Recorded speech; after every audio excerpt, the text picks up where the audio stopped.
ஒரு அரசியல் வரலாற்றில் 50 ஆண்டு காலத்திற்கு பிறகு ஒரு புதிய முகத்தை எதிர்கால தமிழகத்தை ஆளப்போகிற வெற்றி கழகத்துடைய தலைவருடைய இணைந்து இந்த பணிகளை ஆற்றுகிற நல்ல வாய்ப்பை எனக்கு தந்திருக்கிறார்கள்.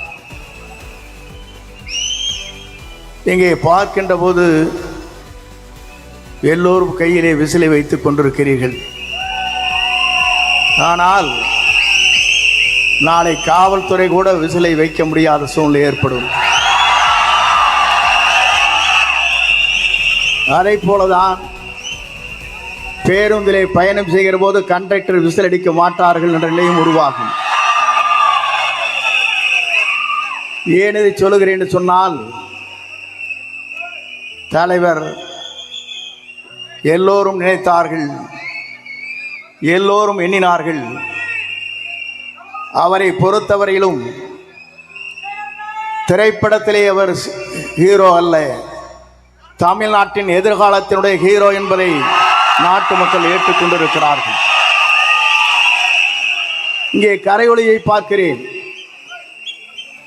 2 நாட்களுக்கு முன்னாலே நிகழ்ச்சி நடைபெற்றது.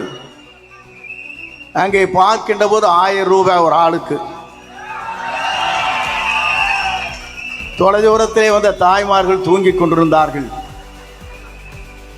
இவர் வீரமாக பேசினார்கள். திராவிட முன்னேற்ற கழகத்தை வீழ்த்துவோம் என்று குரல் கொடுத்தார்கள். ஒருத்தர் கைதட்டல. ஆனால் திராவிட முன்னேற்ற கழகத்தை வீழ்த்தக்கூடிய ஒரே தளபதி நம்முடைய தளபதி தான்.